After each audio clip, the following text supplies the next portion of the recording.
ملګرو، آیا تاسو فکر کولی شئ چې د فلم جوړېدل به څومره وخت ونیسي؟ 1 کال، 2 کاله که 15 کاله؟ خو هغه فلم چې نن یې زه درته بیانوم د جوړېدو لپاره یې 14 کاله وخت نیولی دی. دا فلم چې په رښتینې کیسه ولاړ دی په 1493 کال کې د نجیب او حکیم په اړه جوړ شوی دی. د غربت نه د خلاصون لپاره دوی دواړه سعودي عرب ته د کار لپاره ځي، خو هلته ورسره داسې څه پیښیږي چې حتی په خوب کې هم تصور نشي کولی. د کیسې په پیل کې موږ دوه ورونه نجیب او حکیم د سعودي عرب د هوایي ډګر پر سر ګورو.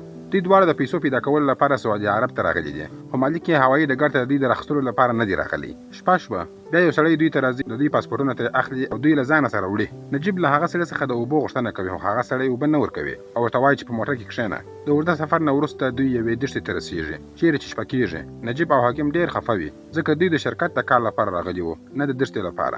حکیم هڅه کوي چې نجیب ته وضاحت ورکړي ځکه چې دوی په انګلیش او هندي ژبه پوهېږي، خو نجیب یوازې په ملیالم باندې پوهېږي. په هغه سړی حکیم بل عرب شیخ ته ورکوي او نجیب له ځانه سره وړي. حکیم ورته وایي چې موږ نه سره بېلېږو. نجیب ډېره هڅه کوي چې ورسره پاتې شي، خو هغه سړی نجیب سخت وهي او موټر ته یې وړي. په لاره کې هغه موټر دروي او نجیب ټټه کوي او یو بل سړي ته یې معرفي کوي او خپله ځي. اوس دا بل سړی نجیب ته وایي چې ویده شه. نجیب هیڅ نه پوهېږي او ډېر یوازې ځان احساسوي. بیا یو زوړ سړي ته ګوري، هغه زوړ سړی په هندي ژبه پوهېږي، خو نجیب په هندي ژبه هم نه پوهېږي. نجیب له هغه څخه د لاس په اشاره اوبه غواړي. هغه سړی ورته د اوبو ټانکر ښیي او وایي چې هلته لاړ شه اوبه وڅښه. نجیب څو ساعته اوبه نه وي څښلې، په دښته کې سخت باد وي او نجیب د یخنۍ له کبله لړزېږي. هغه یوې خیمې ته ننوځي او ویده کېږي. بیا یو سړی چې مخکې هلته ویده و پاڅېږي او نجیب ټینګ وهي او ورته وایي ته څنګه زما سره خیمه کې ویده شوی یې؟ هغه ورته وایي چې بهر لاړ شه. نجیب د باندې ځي او هلته ویده کېږي. سهار نجیب ګوري چې هغه زوړ سړی د وزو شیدې لوشي. هغه نجیب ځان ته راغواړي او شیدې ورکوي او ورته وایي چې دا شیدې مالک ته یوسه. نجیب فکر کوي چې دا شیدې د څښلو لپاره دي، نو په هغه یې څښل شروع کړه. کله چې زوړ سړي دا حالت ولیدی شیدې ترې واخیستلې او ورته ویې ویل چې دا باید مالک ته یوسه. نجیب خیمې ته ځي او شیدې مالک ته ورکوي. بیا مالک ورته وایي چې ووځه او د وزو د شیدو لوشل زده کړه. نجیب د هغه پښو ته لویږي او ورته وایي چې زه دلته د دې کار لپاره نه یم راغلی، زه د شرکت کار ته راغلی یم. هغه سړی هیڅ نه پوهېږي او نجیب له خیمې څخه بهر غورځوي. همدغه وخت هغه سړی راځي چې نجیب یې هلته رالېږلی و. نجیب هغه ته خپل اسناد او د شرکت شمیره ورکوي. هغه سړی د هغه اسناد او شمیره د ده پر وړاندې څیرې کوي. نجیب دا ویني او ژاړي. بیا مالک هغه خوړو ته راغواړي. هغه ورته یوه وچه او نیمه خامه ډوډۍ ورکوي. نجیب ډېر وږی وي نو د ډوډۍ په خوړلو شروع کوي. دا ډوډۍ دومره خامه او وچه وي چې له ستوني څخه نه کښته کېږي. بیا مالک ورته وایي چې ډوډۍ په اوبو کې نرم کړه او بیا یې وخوره. شپه شوه، نجیب د باندې د یو ټک شاته ویده کېږي. سبا سهار نجیب تشناب ته ځي. هلته یو سړی راځي او د نجیب اوبه ترې اخلي. هغه سړی ورته وایي چې دلته اوبه ډېرې ګرانې دي. وروسته هلته د اوبو ټانکر راځي چې د ټانکۍ د ډکولو لپاره راغلی وي. نجیب د هغه سړي مرسته غواړي. نجیب د هغه څخه د وتلو لار پوښتي. همدا مهال هغه سړی نجیب ویني. سړی ډېر غوسه کېږي، خپل ټوپک را اخلي او نجیب ته د وژلو ګواښ کوي. هغه سړی نجیب ډېر وهي، وروسته یې هلته پرېږدي. د شپې نجیب هغه زوړ سړي ته ورځي او پوښتنه ترې کوي چې ته دلته د څومره وخت څخه یې؟ هغه زوړ سړی ورته وایي چې دلته څوک یو وارې راشي بیا د بېرته تللو امکان نشته. سبا سهار د نجیب څښتن راځي او ورته وایي چې د بزو څخه شیدې ولوژه ځکه چې هغه زوړ سړی نه ښکارېدی. نجیب ته د شیدو لوشل نه وي زده، نو پسونه پرې حمله کوي. د دې له امله نجیب پر مځکه لویږي. خو له وخت سره سره نجیب دا کار هم زده کوي. یو ورځ چې نجیب کار کوي د یو موټر شیشې ته ګوري. هلته دی خپل مخ ویني خو ډېر مایوسه کېږي ځکه چې د ده څېره ډېره بدله شوې وي. نجیب فکر کوي چې دی به هېڅکله له دې ځای څخه ولاړ نه شي، نو دی پرېکړه کوي چې ځان ووژني. دی یوې غونډۍ ته ځخېږي او د ځان غورځولو هڅه کوي. هلته ګوري چې بازان د یو مړي غوښه خوري. نجیب لاندې ورځي چې وګوري دا څوک دی، خو چې ورشي ویې ګوري دا مړی بل څوک نه بلکې هغه مغه زوړ سړی و چې ده ورسره کار کوه. هغه د مرګ نه وروسته په دښت کې غورځول شوی و تر څو بازان یې وخوري. نجیب فکر کوي که زه دلته پاتې شم زما به هم همداسې حال وي او بیا بېرته راځي او سبا سهار د تېښتې هڅه کوي، خو څښتن یې خبر شي او پر اور سپرېږي او پسې راځي. پر نجیب ډزې کوي. کله چې نجیب د ګولۍ غږ واورېدی او پر مځکه ولوېدی، څښتن یې نجیب بیا ډېر ووهه او یوه پښه یې ترې ماته کړه تر څو بېرته ونه تښتېږي. بیا شپه سوه او نجیب په ډېره مشکله سره خپل لاسونه خلاصوي او اوبه څښي. ډېر وخت تېرېږي. موږ وینو چې نجیب هلته ډېر وخت تېر کړی دی. یوه ورځ چې بزې څارلې ناڅاپه باران شروع شو. نجیب خپل مالونه یوه غار ته یوړل. لږ وروسته یو غږ اوري. کله چې دی له غار راووت او د غږ خواته روان شو، هلته له لرې یو سړی ویني. دا سړی بل څوک نه بلکې د نجیب ورور حکیم و. دواړه یو بل ته غېږه ورکوي او ډېر ژاړي. هغوی باور نه لري چې دا دومره کلونه د غلامۍ ژوند تېر کړی دی. حکیم وایي زه ډېر ځایونو ته د کار لپاره بېولې یم او ډېر ظلمونه یې راسره کړي دي. بیا یو موټر له لرې راځي. حکیم وایي زما څښتن سرطان راغلی او له هغه ځایه ځي. سبا چې نجیب له اوښ سره روان وي حکیم هلته راځي. هغه نجیب ته یو لیک ورکوي او ځي. نجیب لیک لولي چې پکې لیکل شوي دي زه چې چیرته کار کوم هلته یو سړی دی چې ابراهیم نومیږي. هغه د دې ځای ټولې لارې پیژني او زموږ سره د تیښتې لپاره مرسته کوي. موږ کولی شو د هغه په مرسته د دې ځای څخه ووځو. څو ورځې وروسته نجیب حکیم او ابراهیم سره ګوري. ابراهیم وایي څو ورځې وروسته زموږ د څښتن د لور واده دی او ټول خلک به هلته ولاړ شي. دا ورځ به د تیښتې لپاره ډېره مناسبه وي. وخت تېرېږي او د واده ورځ راځي. د نجیب څښتن ورته وایي زه د واده لپاره 2 ورځې ځم.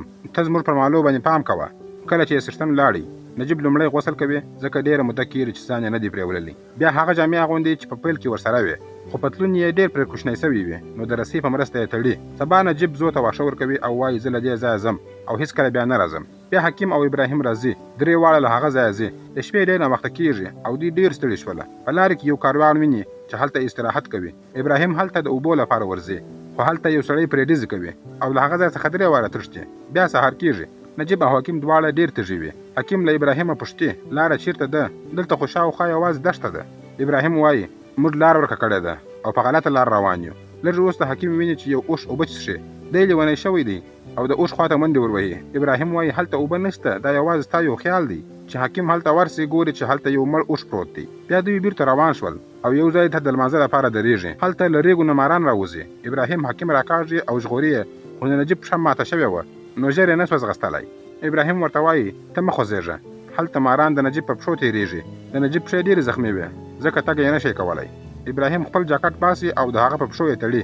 وروسته بیرته رالویږي ځکه څو ورځې کېږي چې اوبه یې نه دي څښلې. 3 واړه ډېر تږي دي خو ابراهیم هغوی ته حوصله ورکوي ځکه حکیم ډېر ستړی وي او ابراهیم حکیم په خپلو اوږو پورته کوي. خو لږ وخت وروسته نجیب هم لویږي. دواړه ورونه بې هوښه پراته دي نو ځکه ابراهیم هغوی ته خپله خوله ورکوي. بیا 3 واړه ورو ورو مخکې ځي. لږ وخت وروسته حکیم په خوږ کې راځي. هغه ښار ویني منډه اخلي او چغې وهي چې موږ ورسېدلو. د لوږې له امله د خاورې په خوړلو پیل کوي. نجیب هڅه کوي چې هغه وژغوري خو حکیم هغه هم وهي او منډه اخلي او لویږي. هغه هم زخمي کېږي. نجیب هڅه کوي چې خپل ورور وژغوري خو د حکیم ساه بنده کېږي. په همدې وخت کې په دښته کې یو خطرناکه طوفان راځي.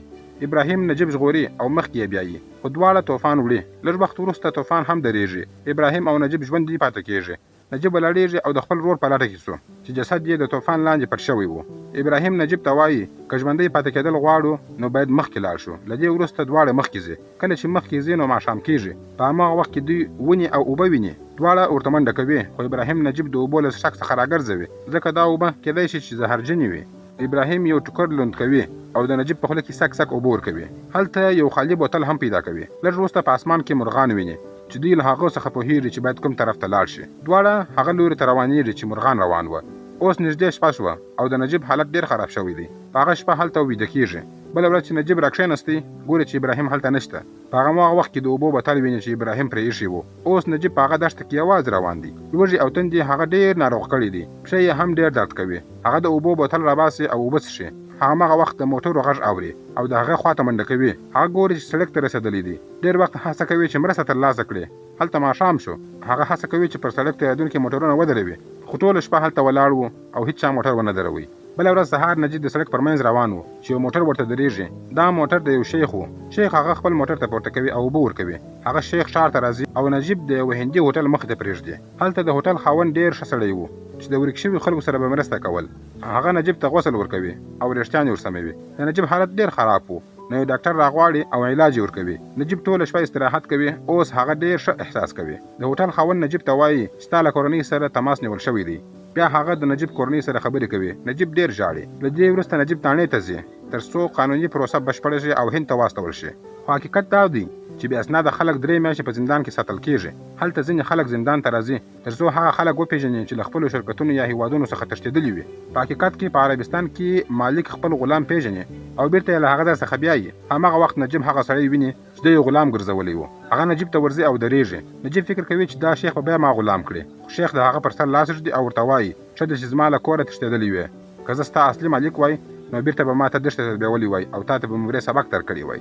خو ته هغه غلام نه وې چې ما ته راغوښتي وې ځکه چې په هغه ورځ ما بل څوک پیدا نه کړه نو ته مې بوتلې. دا خبره کوي او له نجیب څخه ځي. نجیب ډېر وېرېږي. هلته څنګ ولاړ سړی ورته وایي هغه ستا اصلي مالک نه و نو ځکه یې ته پرېښودلې خو ته په غلطه ویزه راغلی وې نو ځکه یې په دام کې ونیولې. خو اوس ته خپل کور ته تللی شې. نجیب هلته کښېني او ډېر ژاړي.